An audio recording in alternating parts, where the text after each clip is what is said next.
나라 땅의 모든 산줄기가 비롯되는 곳. 백두산은 우리 영토 인식의 근원이다.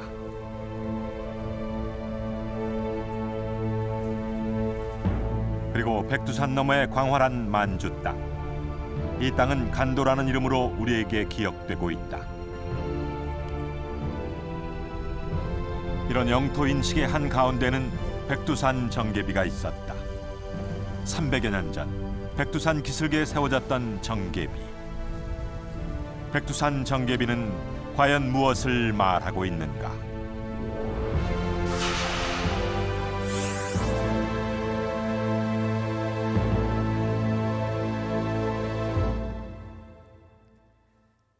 안녕하세요.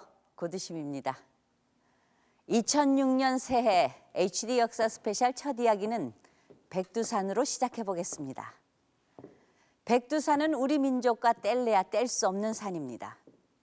당군이 처음 이 땅의 역사를 시작한 곳이 바로 백두산이며 나라 땅의 모든 산줄기 역시 백두산에서 비롯되고 있는 것이죠. 따라서 백두산은 민족의 영산과 아울러 우리 영토의 중심으로 인식되기도 했습니다. 또한 백두산 너머 압록강, 두만강, 이북의 땅도 우리 영토라는 인식이 깔려 있는 것도 사실입니다.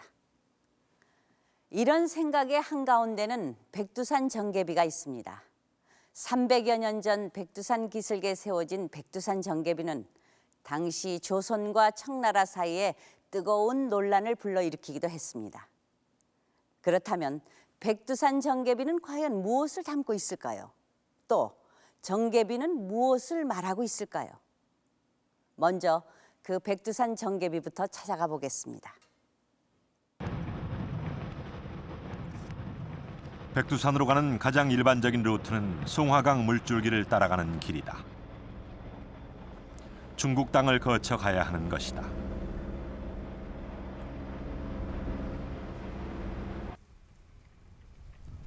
바로 이 산이 우리 영토 인식의 중심이 되는 산이다.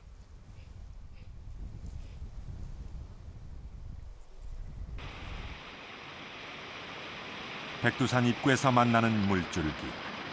백두산에서 중국으로 흐르는 송화강의 상류이다. 송화강은 백두산 천지에서 직접 발원하는 장백폭포로부터 시작된다.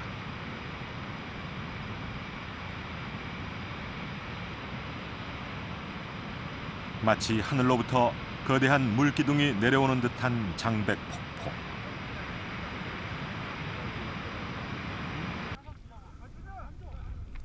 광활한 대륙을 뒤로 하고 오르는 백두산 정상.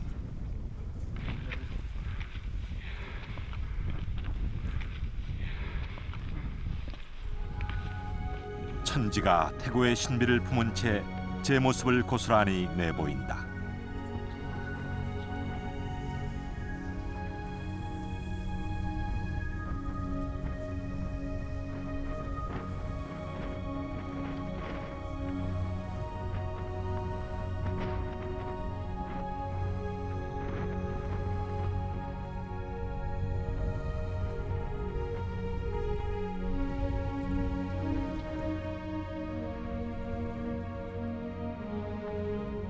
둘러선 16개의 봉우리들이 천지의 장엄함을 더한다.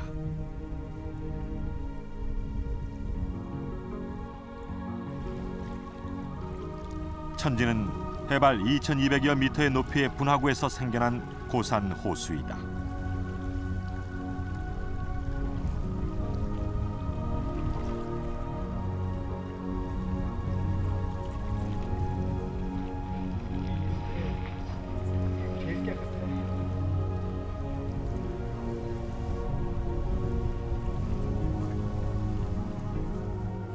민족의 염원과 동경까지 함께 품고 있는 천지.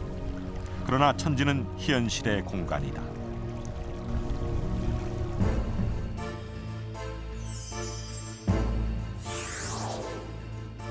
천지를 가로질러 한국과 중국의 국경선이 지나는 것이다. 북한과 중국은 천지 한가운데를 국경선으로 설정하고 있는 것이다. 백두산이 국경선으로 인식된 것은 오랜 역사를 갖는다.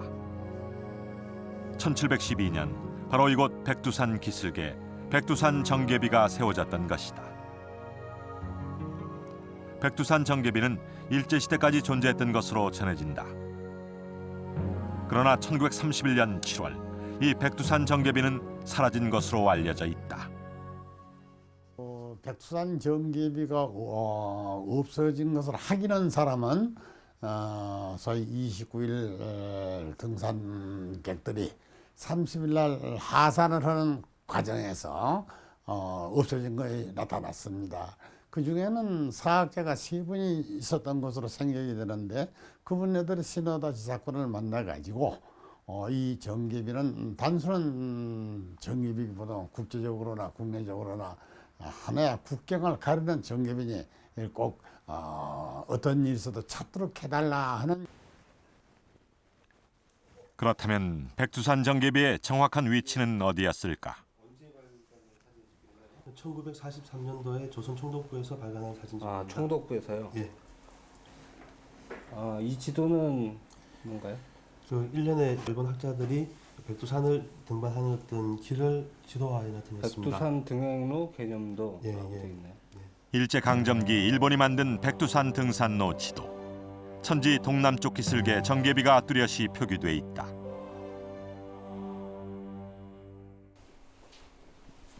이게 정확한 위치 확인을 위해 최근 북한 지역을 통해 백두산을 답사한 고구려 연구 재단을 뒤에 찾았다. 보이는 흰 돌이 그 정계비 틀을 표시하기 위해 세우는 표석입니다. 아, 여기 그 북한에서 세웠다고 예. 하는. 그럼 요게 지금 이제 말하자면 주차장이네요. 예, 백두산 밑에 있는 주차장의 한쪽 모퉁이에 그곳은 백두산 정상으로 올라가는 그 중간에 백두산 정상부터 한 2-3km 동남쪽에 그 차를 쓴 주차장이 있는데 주차장의 그 아래에서 봐서 왼쪽 모퉁이에 그 정계비 틀을 표시하는 주춧돌과 표석이 있었습니다. 증언에 따르면 정계비는 천지 아래 북한에서 만든 주차장 왼쪽 모퉁이에 있는 것으로 확인됐다. 지금은 북한이 세운 정계비 표지석만 서 있다. 예, 그 백두산 등행로 지도를 한번 옮겨보시죠. 정확한 위치를 찾기 위해 위성 사진을 활용하기로 했다. 확인된 정보를 위성 사진과 대조하는 작업.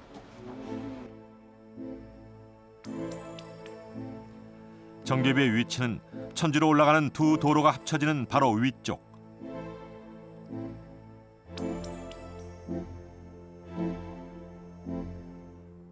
여기처럼 이게 구조물이 큰 게 아니라 이게 지금 차량이 들어갈 수 있는 도로 형태거든요. 위성 사진을 통해 도로와 주차장을 확인할 수 있었다.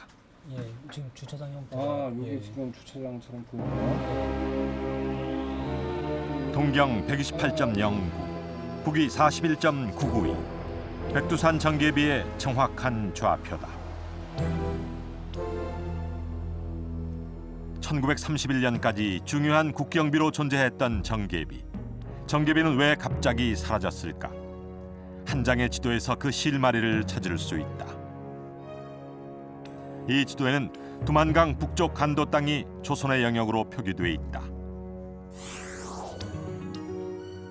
그런데 3년 후 역시 조선 총독부가 만든 또 다른 지도는 조선의 영역을 두만강 이남으로만 표시하고 있다. 간도가 사라져버린 것이다. 불과 3년 사이에 무슨 일이 있었던 것일까?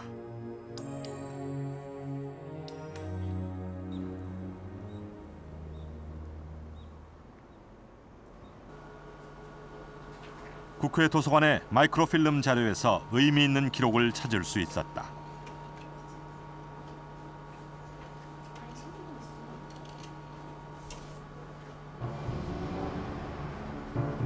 (1909년) 청나라와 일본 사이에 맺어진 간도 협약.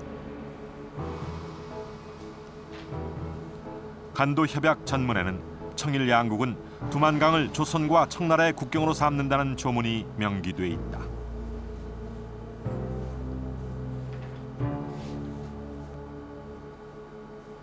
당사자인 조선을 배제한 채 일본과 청나라가 일방적으로 조선의 국경선을 확정해버린 것이다.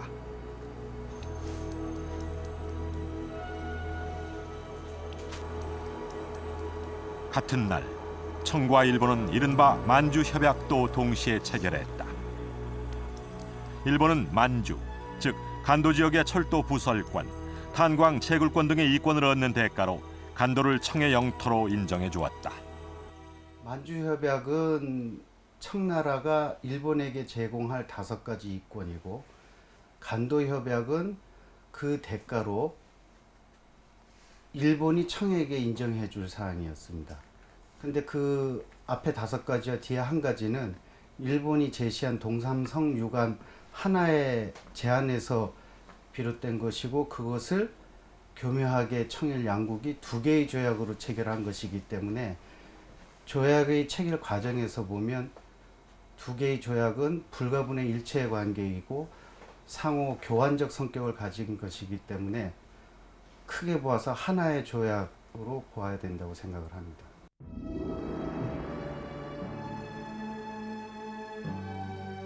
천지 아래 세워졌던 한중 국경비 백두산 정계비. 정계비는 사라지고 간도 협약에 의해 간도는 중국의 영역이 되고 말았던 것이다.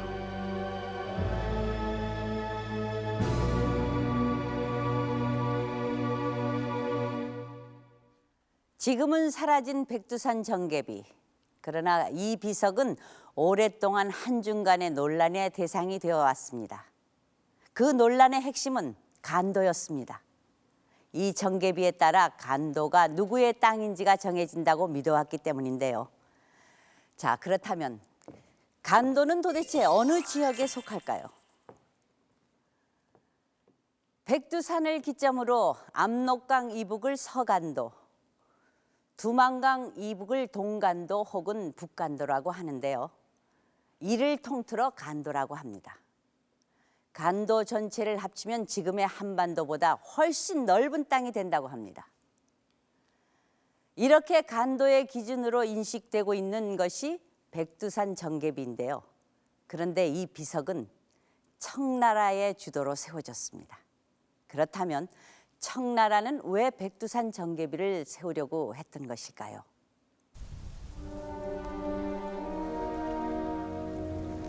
(1712년) 압록강변에서는 조선 측 관리와 청나라 관리의 회동이 있었다. 양국 정부에서 파견한 대표단이었다.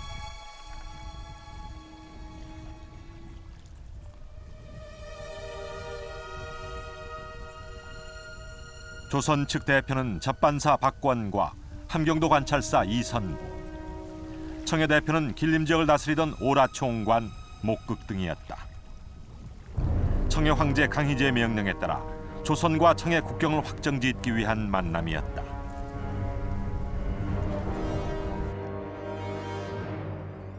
(1616년) 후금이라는 나라 이름으로 심양에 도읍했던 청나라는 마침내 북경까지 진출, 대륙을 장악하고 있었다.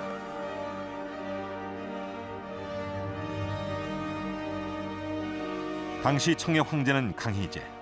그는 청의 최전성기를 구가하고 있었다. 그는 강력한 국력을 바탕으로 청의 영토를 확장해 나갔다. 1683년 대만을 접수한 데 이어 러시아와의 국경선을 타결하고 서역의 신장까지 영토를 확장했다.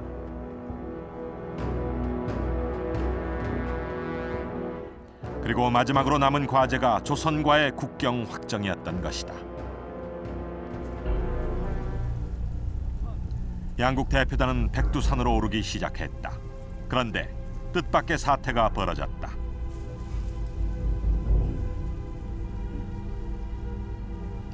목극 등은 조선 측 대표단의 백두산 동행을 거부했다.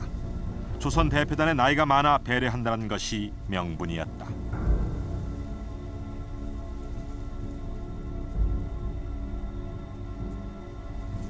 목극 등은 자신의 일행과 조선의 하급 군관 몇몇만 데리고 백두산으로 올랐다. 조선 측 대표를 배제한 청나라 대표단만의 산행이었던 것이다.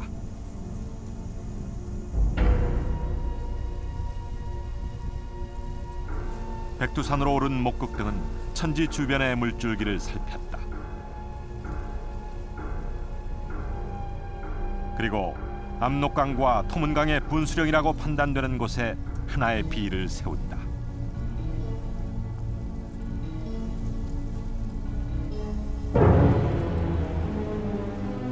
조선과 청나라 사이에 세워진 최초의 국경비, 백두산 정계비다.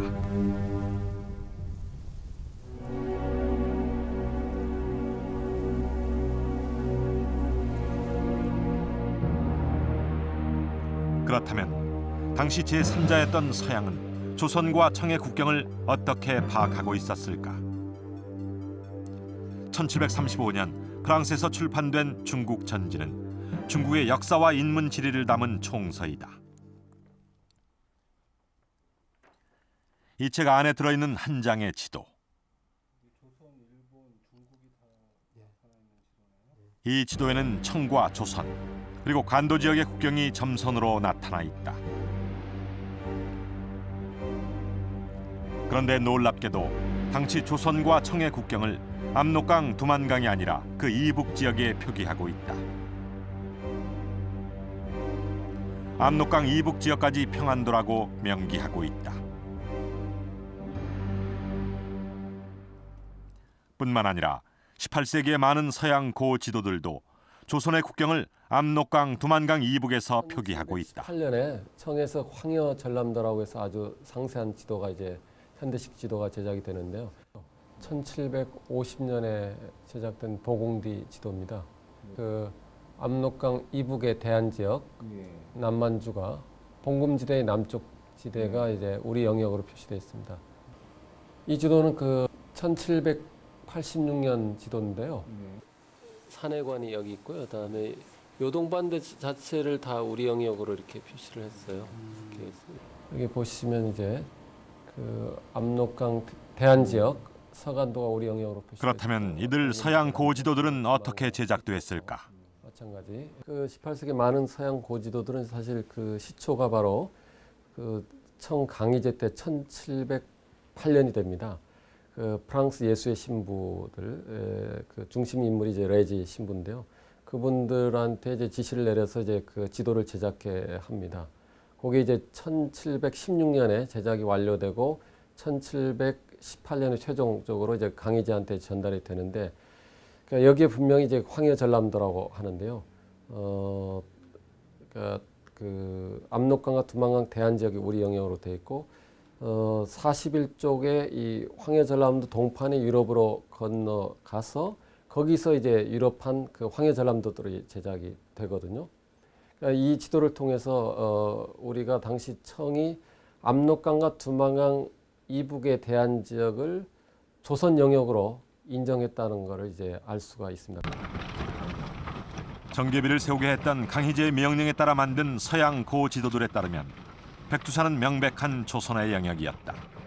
그렇다면 청은 왜 백두산에 정계비를 세우려고 했을까? 천지에서 동쪽으로 약 20km, 천녀욕궁지라고 하는 원지가 있다. 신비감마저 감도는 이 아름다운 원지를 청은 자신들의 조상이 발원한 것으로 여겼다. 중원을 점령한 이후 청은 자신들의 발상지를 보호하려는 정책을 폈다.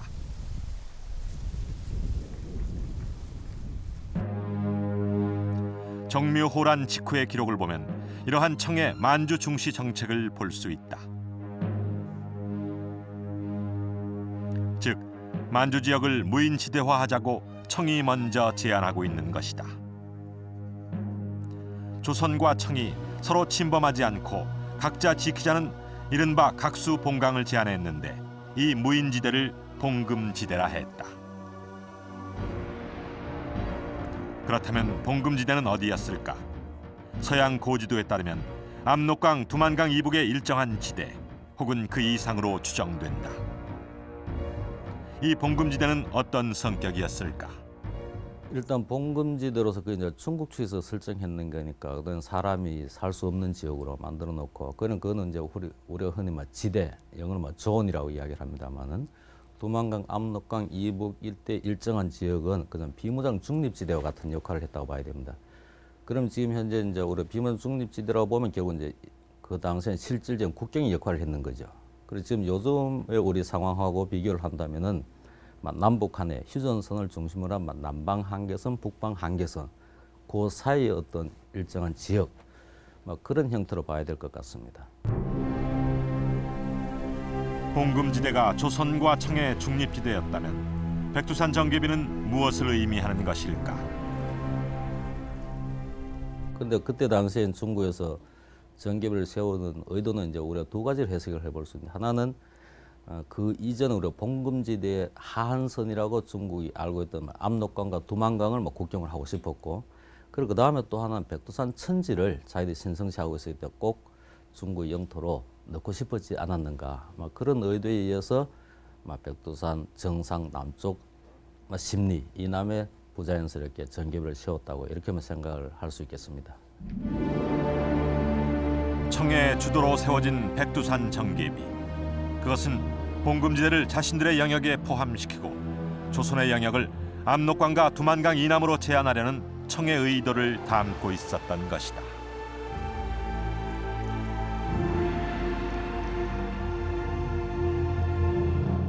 네, 백두산 정계비는 당시 중립지대였던 간도 땅을 자신의 영토로 편입시키려는 청나라의 의도를 담고 있습니다. 비석을 자세히 보실까요? 높이가 약 83cm, 폭 56cm. 크지 않은 이 비석에 새겨진 글자 수는 82개. 대청이라는 글자가 보이고 당시 비석 제작에 참여했던 오라총관, 목국 등의 이름도 보입니다. 이 비문 중에서 가장 관심을 끄는 것은 8글자, 즉 서위 압록, 동위 토문. 그렇습니다. 서쪽은 압록강, 동쪽은 토문강을 경계로 한다는 뜻인데요. 여기서 압록강은 그 경계가 명확한데 문제가 된 것은 바로 토문강이었습니다. 자, 이 지도를 보실까요? 여기 백두산이 있고 백두산 서쪽 기슭에서 압록강이 발원하고 있습니다. 그리고 동쪽 기슭에서는 두만강이 흐르고 천지에서 직접 북쪽으로 흐르는 송화강이 있습니다. 논란의 핵심은 바로 이 송화강과 두만강인데요. 조선은 송화강의 상류 중 한 지류를 토문강이라고 주장했습니다. 조선의 주장대로라면 송화강 이남이 조선 땅이 되는 것이죠. 반면 중국은 이 두만강이 토문강이라고 주장했던 것입니다. 토문이 어디냐에 따라서 함경 남북도만 한 땅의 주인이 바뀔 수도 있는 문제인 것입니다. 자, 그렇다면 과연 정계비에 새겨진 토문은 어디일까요?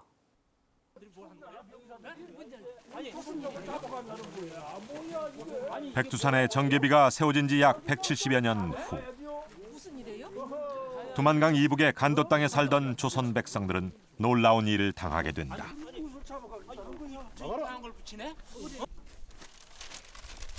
청나라 정부에서 간도의 조선 백성들을 대상으로 보고문을 내렸던 것이다.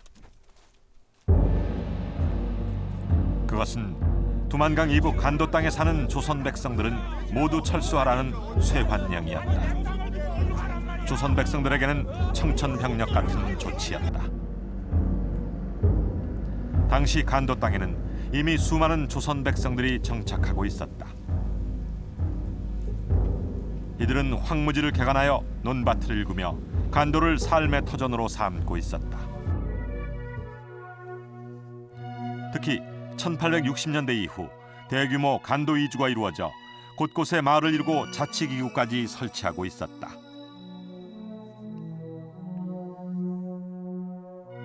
이들은 간도를 조선 땅으로 여기고 있었던 것이다. 이런 인식의 바탕에는 백두산 정계비가 있었다. 정계비에 새겨진 동위 토문이 바로 인식의 근거였다. 조선 백성들은 토문강이 송화강 상류라고 믿고 있었다. 토문강이 어디냐에 따라 조선의 영역은 엄청난 차이가 난다. 즉 토문강이 두만강이라면 그 남쪽만이 조선 영역이 되는 반면 토문강이 송화강 상류라면 드넓은 간도가 조선 땅이 되는 것이었다. 청의 주장은 달랐다. 토문과 도문은 같은 발음이며 도문은 두만이라고 일관되게 주장했던 것이다. 그렇다면 옛 기록들은 토문을 어디로 보고 있을까? 용비어 천가에 보면 토문은 두만강 북쪽에 있다고 적고 있다. 토문과 두만을 다른 강으로 보고 있는 것이다. 청나라보다 앞선 명나라 때 만들어진 요동지. 토문강의 근원은 백두산이며 송화강으로 흘러든다고 분명하게 기록하고 있다. 중국도 토문과 두만은 다른 강으로 파악하고 있었던 것이다. 정계비 이후에 제작된 조선의 지도. 토문강은 두만강과 다른 강으로 표기되어 있다.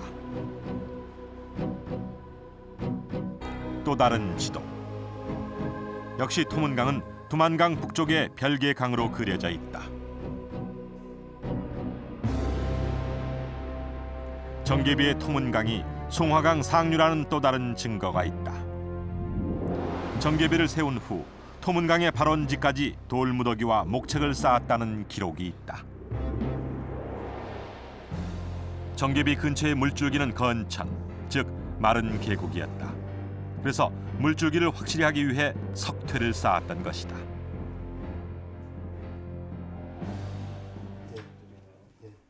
석퇴는 정말로 존재했던 것일까? 일본이 만든 사진첩에서 일제 강점기까지 석퇴가 있었다는 사실을 확인할 수 있다. 이 사진이 말하자면 정계비에서부터 이어지고 있다는 석퇴의 사진인 것 같네요. 예. 정계석이라고 돼 있고. 정계비 부근에 군데군데 쌓은 돌무더기가 보인다. 저 토문강 있죠. 토문강 바로 옆을 쫓아서 쭉 쌓았습니다. 만들었습니다. 185개요. 그럼 길이는 어느 정도 나요? 그러니까 그 건구의 길이가 한 30리 가까이 돼요. 20리, 30리 가까이 돼요. 그 연안에 쭉 석퇴를 쌓은 거죠. 일본인들이 그린 백두산 부근 약도. 정계비 옆에 석퇴, 토퇴가 그려져 있고 이들은 토문강으로 이어진다. 그리고 토문강은 북쪽으로 흘러 송화강으로 합류하고 있다.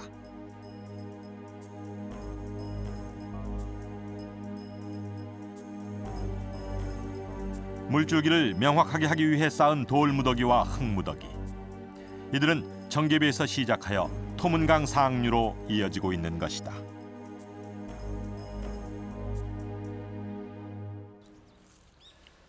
송화강으로 이어지는 토문강.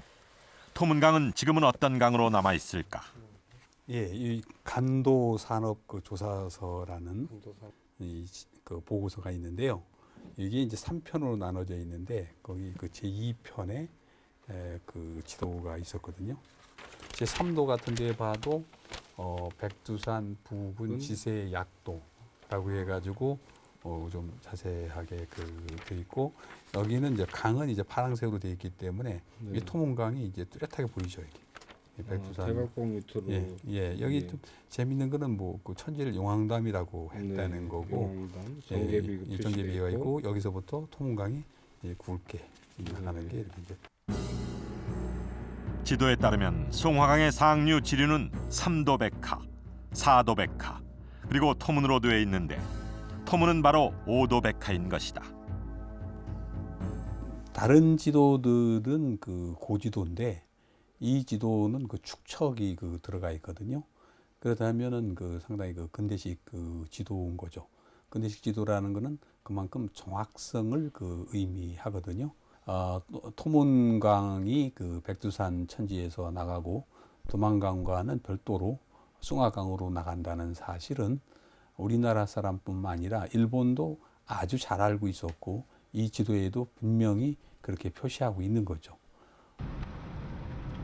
취재진은 토문강, 즉 오도백하를 찾아 나섰다. 오도백하가 송화강 본류와 합류하기 직전에 있는 마을 삼도. 여기 토문강 탐사는 이 마을에서 시작된다.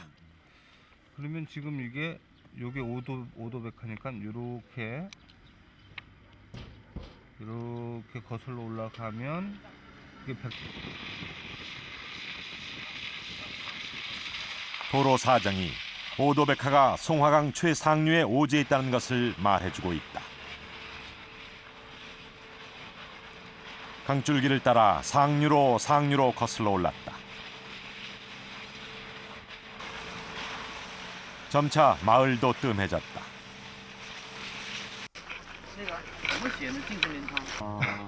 그럼 이 강은 뭐라고 그래요? 这叫什么江？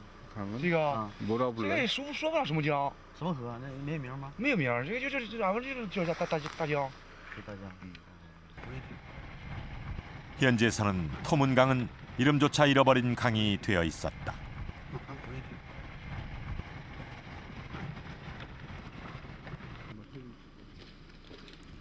더 이상의 차량 접근이 불가능했다. 그러나 이 강은 틀림없이 백두산에서 바로 나는 오도백화였다.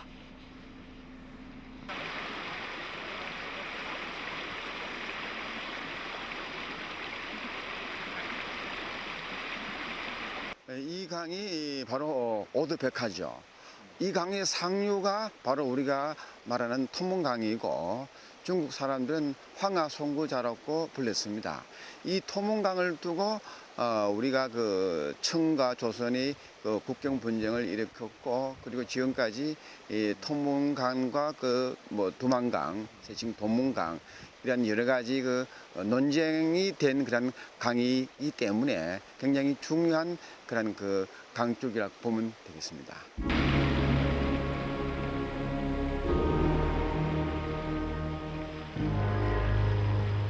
숱한 논란의 불씨를 아는 채 토문강은 백두산에서 시작해 송화강으로 흘러가고 있다.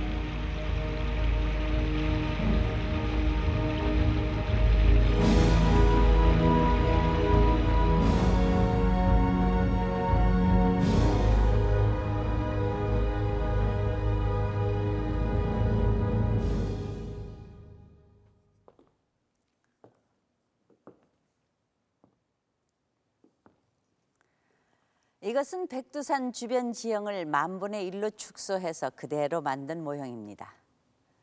자세히 보시면 천지가 그 웅장한 자태를 드러내고 있고요. 천지의 동남쪽 기슭에 백두산 정계비가 서 있습니다.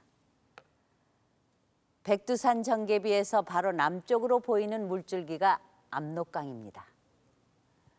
천지에서는 비교적 멀리 떨어진 동쪽 기슭에서는 두만강이 시작됩니다. 그리고 백두산 정계비 동남쪽에서 시작해 북쪽으로 흐르는 물줄기가 바로 송화강의 상류, 토문강이 되겠습니다.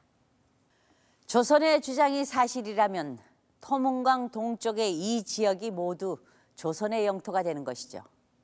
그러나 아시다시피 지금 간도는 중국의 영역에 포함되어 있습니다. 그러나 오랫동안 조선은 간도 영유권을 주장해왔고 간도는 우리 땅이라는 인식이 뿌리 깊게 자리 잡고 있었습니다. 논란 중인 한 지역이 특정 국가의 영토가 되기 위해서는 몇 가지 조건을 갖춰야 합니다. 첫째는 양국의 합의가 중요합니다. 다음으로는 누가 실질적으로 그 땅을 점유하고 있느냐와 실제 행정권이 미치느냐 여부도 영유권을 주장하는 중요한 요인입니다. 자, 그렇다면 당시 간도는 어땠을까요? 압록강은 현재 북한과 중국의 국경선이다. 압록강 하류에서 북쪽으로 올라가면 고구려 산성으로 유명한 봉황산 아래 봉성이 있다.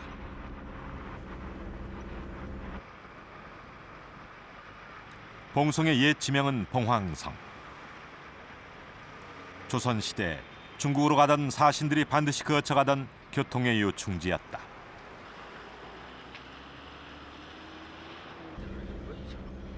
봉성에서 자동차로 약 10분, 변문이라는 지명을 만날 수 있다. 변문은 곧 국경을 뜻하는 지명이다.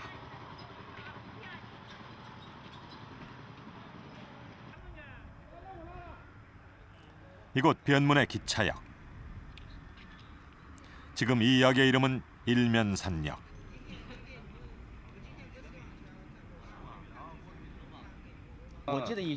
그러나 변문에서 만난 현지인은 매우 의미 있는 증언을 했다.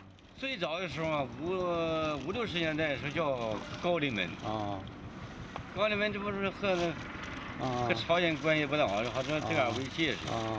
后来就改个边门，边门又不怎么又以后又改一面山，这有20多年了。 역 이름이 고려 문역이었다는 것은 조선과 깊은 연관이 있다는 뜻이다. 은자의 나라 한국이라고. 그렇다면 이곳은 왜 고려 문역이었을까? 이 책은 이제 Korea without and within. 정계비가 세워진 훨씬 후대인 19세기에 미국인 선교사가 펴낸 조선 소개서. 이 책의 지도에는 봉성이 조선의 옛 국경문으로 표기돼 있다. 고려 문역은 바로 여기에서 비롯됐던 것이다.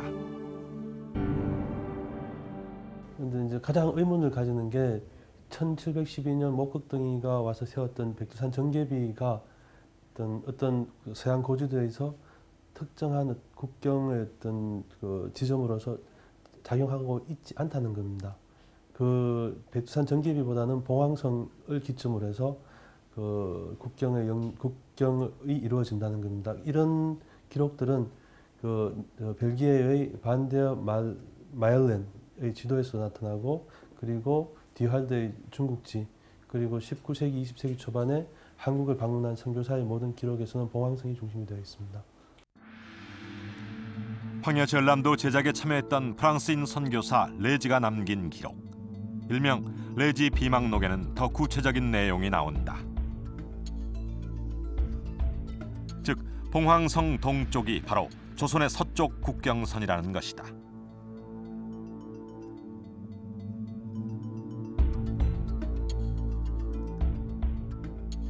이 기록에 따르면 당시 조선의 국경선은 압록강 두만강이 아니라 봉황성을 기점으로 훨씬 북쪽이 되는 것이다.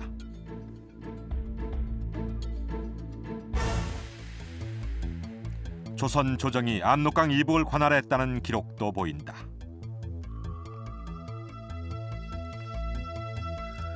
영조는 압록강 이북의 봉황성까지 영향력을 행사하고 있었다. 그렇다면 두만강 이북은 어떤 상태였을까? 북관유적 또는 고려 예종부터 조선 중기까지 북방 개척에 관한 역사를 기록한 화첩이다. 이 책에 있는 척경 입비도 동북 구성을 개척한 윤관이 고려의 국경비를 세우는 장면인데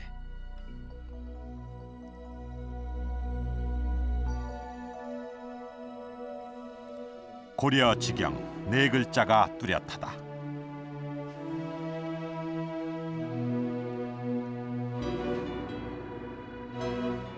기록에 따르면 윤관의 국경비는 선출령에 세워졌다고 한다.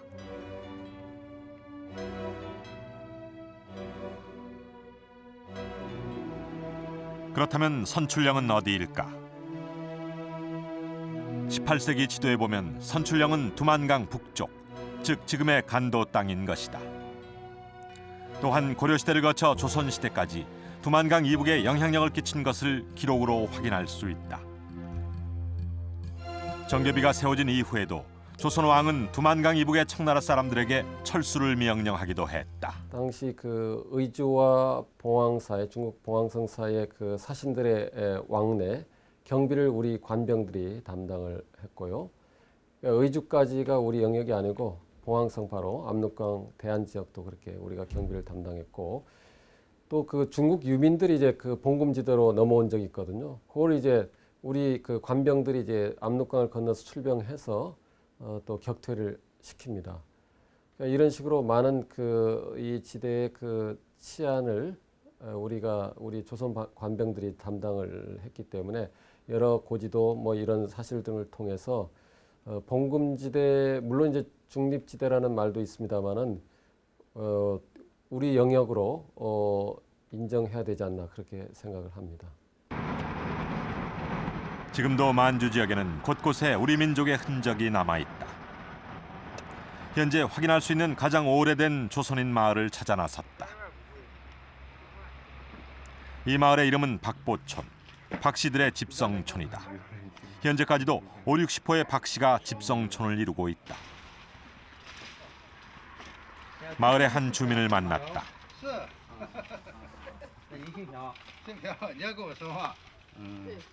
你会不会说山东话？ 언제 때부터 사셨는지 那您 모르세요? 的 몇 대째 여기 那 살고 您几 있는지 代啊？ 모르세요? 在这儿，您家 몇 在这 대째? 几代？家谱到现在到我这边是12辈。12辈，12代。 12代，12代，现在再往下也还有，陆续也还有，4、5辈，30辈。根本就不会说了。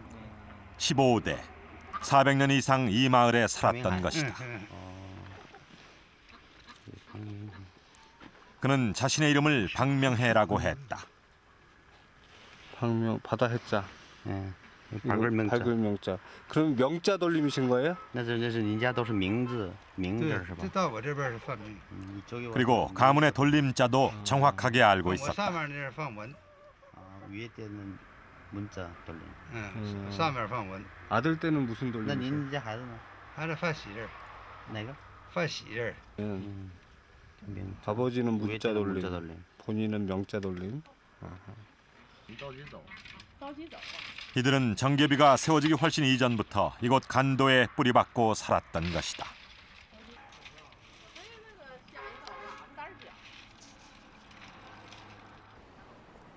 조선인의 간도 점유를 확실하게 보여주는 또 다른 증거가 있다.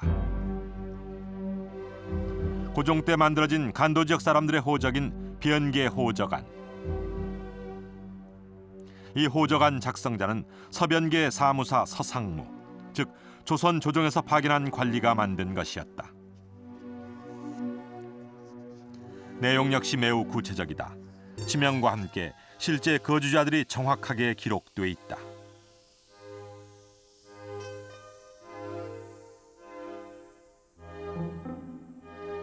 이는 조선의 행정력이 간도에 미쳤음을 보여주는 움직일 수 없는 증거인 것이다. 영토 분쟁 지역에 있어서는 거주 주민의 의사가 대단히 중요합니다. 대부분의 거주 주민들이 당시 우리 동포였기 때문에 그들이 살고 있는 그 지역의 주민수 내지는 생활 실태를 작성한 그 변계 호적안은 지금 우리의 그 영토 문제를 주장하는 입장에서 보면은 필수적인 자료다 이렇게 보죠. 이러한 간도에 대한 영토 인식은 조선 왕조 실록에도 곳곳에 남아 있다. 1662년 당시 영의정 정태환은 차라리 압록강을 국경으로 정하자고 건의한다. 이에 현종은 압록강을 국경으로 정하면 우리 땅이 천국으로 넘어간다는 것을 밝히며 이 제안을 단호히 거부하고 있다.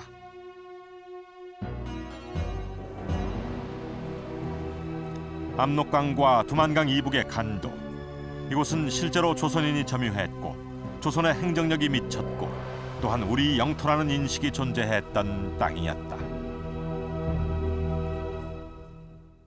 네, 백두산 정계비가 세워진 이후로도 많은 조선 백성들이 압록강과 두만강 이북의 간도를 생활터전으로 삼았습니다.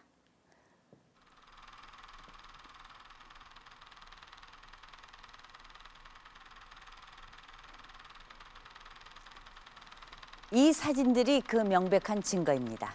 농사도 짓고 마을도 이루고 있습니다.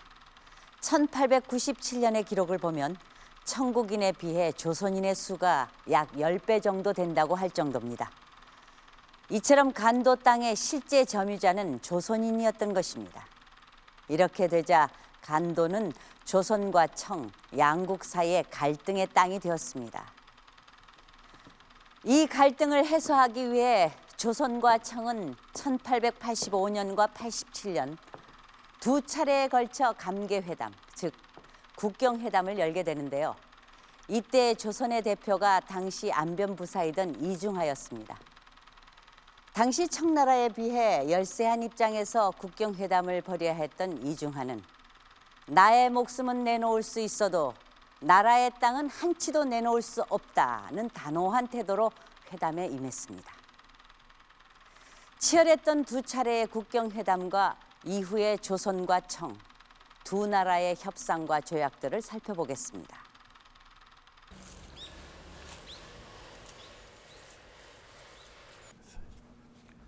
120여 년 전인 1885년과 87년 두 차례 국경회담에서 조선 측 대표로 나섰던 이중하의 후손을 만났다. 네, 젊으셨을 때 사진인 것 같고요. 이제 말년에 찍으신 것 같아요. 사진 속의 이중하는 꼿꼿한 조선의 관리로 남아있다. 이중하는 조선 후기 청백리로 이름이 높았다. 현재 전국에 남아있는 송덕비는 총 70여 개. 그중에서 이중하의 송덕비가 무려 9개에 이른다.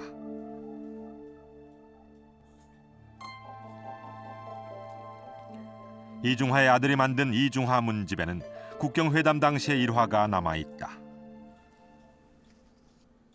백두산 답사하시면서 산막에서 같이 이제 유숙을 하셨겠죠. 근데 하룻밤에 청국 대표가 뭐 복통이 심해서 야단을 칠 적에 이제 비상으로 가지고 계셨던 이제 환약을 주신 모양인데 그걸 먹고 복통이 더 심해졌다고 뭐 야단을 하고 날 죽이려고 한 게 아니냐 하고 뭐 가진 협박도 하고 그랬던 것 같아요. 그런데 그 자리에서 그 나머지 환약을 다 입에 털어넣으셨다 하는 털어넣으셨는데 도약이 아니라는 걸 이제 증명하시느라고 그러셨겠죠.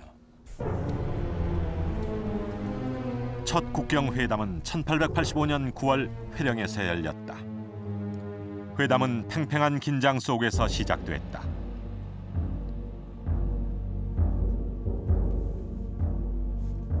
조선 측 대표였던 안변부사 이중하는 무거운 부담을 안고 회담에 임해야 했다. 그 당시에 청국과 우리 조선은 종이고 하나는 속이고 하는 그런, 하나는 주인이고 하나는 부속이라고 하는 그런 개념으로 우리 역사상 풀이를 일반적으로 하고 있는데, 그 종주국으로서 속국에 대한 간섭이 우리가 표현할 수 없을 정도로 심했다고 하는 것은 우리가 다 인지하는 바이고. 조선은 1882년의 이모군란과 1884년의 갑신정변 때 청나라의 힘을 빌었다. 이에 조선에는 이미 청나라 군대가 진출해 있었으며 원세계가 고종 앞에서도 말에서 내리지 않을 정도로 위세를 부리던 시기였다.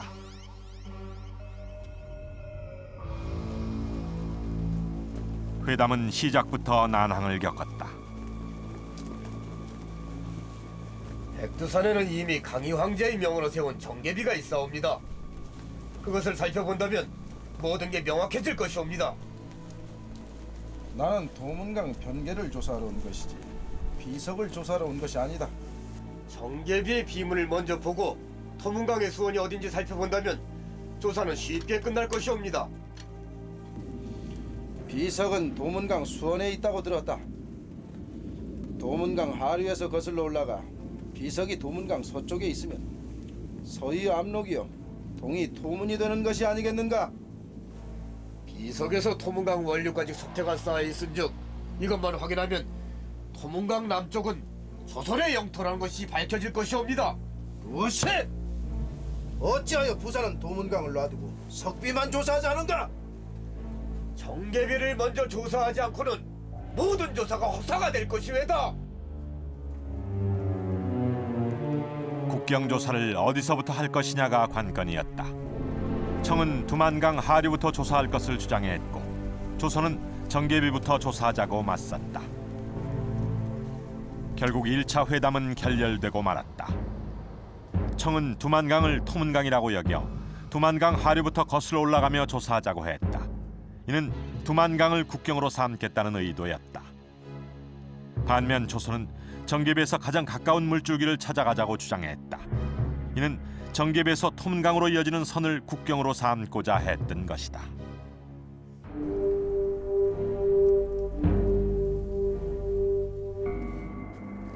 (2년) 후인 1887년 다시 국경회담이 열렸다. 청은 1차보다 훨씬 강경한 태도로 나왔다.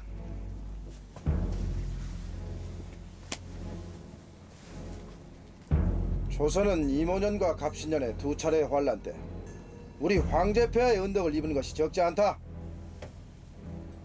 황제의 은덕을 어찌 갚으려는가? 청나라 측은 노골적으로 이모군란과 갑신정변을 거론하며 조선 대표 이중화를 압박해왔다.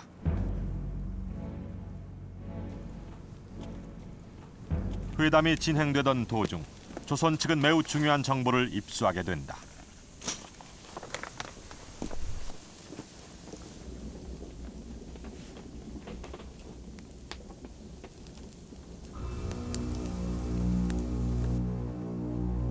회담에 임하는 청 측의 기밀 문서를 입수하게 된다. 그것은 청나라의 군기 대신 이홍장이 직접 내린 국경회담에 관한 훈령이었다. 그 내용은 서두수와 토문강 사이에서 국경을 정하라는 훈령이었다. 즉 두만강의 세 지류 중 가장 남쪽의 홍단수로 국경을 정하겠다는 것이었다. 청의 확고한 입장을 확인한 이중화는 깊은 고민에 빠졌다.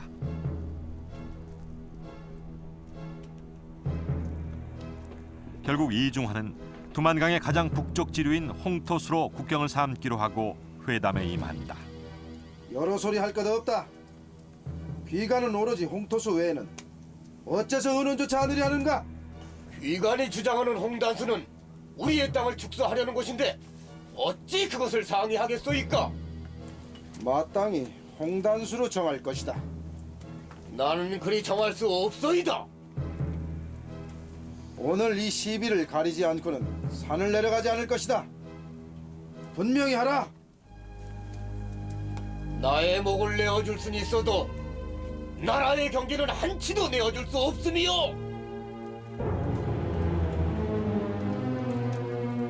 목숨을 내건 이중화의 담판으로 결국 2차 국경회담도 결렬되고 만다. 조선과 청의 국경회담은 이것이 마지막이었다. 그런데 한 가지 의문이 남는다. 이중화는 2차 회담에서 홍토수를 주장하고 있는데 이는 기존의 토문강을 포기한 것이다. 목숨을 걸고도 나라 땅을 지키겠다는 이중화.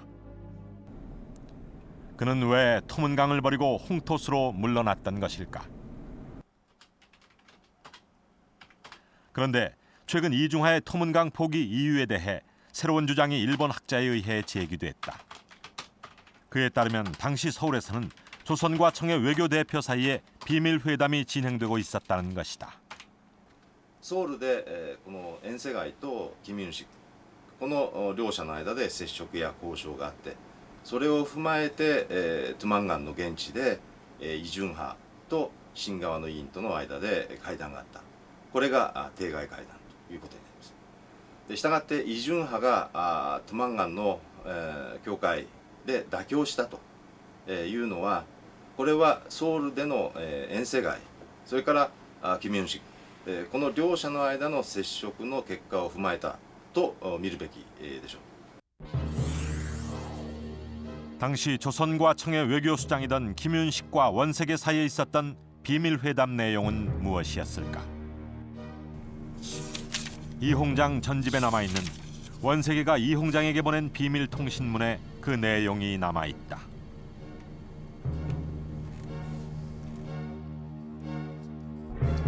김윤식과 원색의 비밀 국경회담. 그 핵심은 차지 안민이었다. 借地安民というのは、教会の線引きにおいては、新側の主張に、妥協をすると。しかし、トゥトゥマンガンの北側の朝鮮側の移住民の修税権とか訴訟などについては朝鮮側の関係が行うと。言い換えれば土地の領有権と人への統治権というものを切り離した考え方ということができると思います。 차지 안민은 애초 원세계가 제안한 것이다. 그렇다면 청 역시 간도에 대한 조선의 실질적인 점유를 인정하고 있었던 것이다. 그러나 이 비밀 회담은 김윤식의 유배로 결렬됐고 이후 조선 정부는 강경책을 들고 나왔다. 즉 조선 정부는 이전의 모든 국경 회담을 인정하지 않겠다고 선언했다.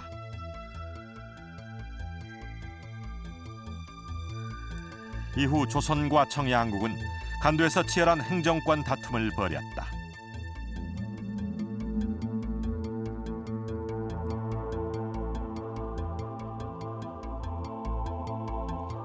그리고 1905년 을사늑약 이후 일본은 간도로 진출했고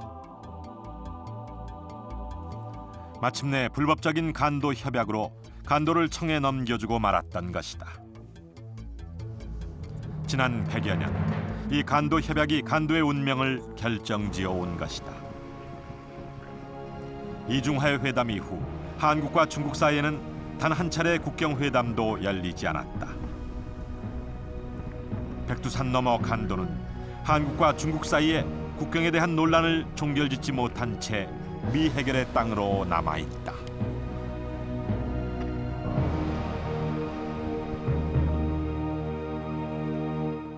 이중하의 회담이 결렬된 지 22년 후 간도는 당사자인 조선이 배제된 채 청나라와 일본 간의 일방적인 간도 협약으로 청나라로 넘어갔습니다. 그런데 2차 대전 이후에 샌프란시스코 조약에 따르면 국제법상 간도 협약은 무효라고 합니다. 그 이후로는 한국과 중국 사이에 간도를 둘러싼 아무런 회담도 열리지 않았습니다. 물론 지난 1962년에 북한과 중국과의 조중변개 조약이 있었습니다만 이 조약은 유엔에 등록되지 않은 비밀 조약입니다. 그나마 아직까지 공개되지 않고 있습니다. 이렇게 볼 때 간도를 둘러싼 한중 간의 갈등은 협상이나 조약이 종결되지 않은 채 지금까지 이어져 오고 있는 것입니다. 따라서 간도는 잊혀진 고토가 아니라 현재 진행형인 미해결의 땅인 것입니다.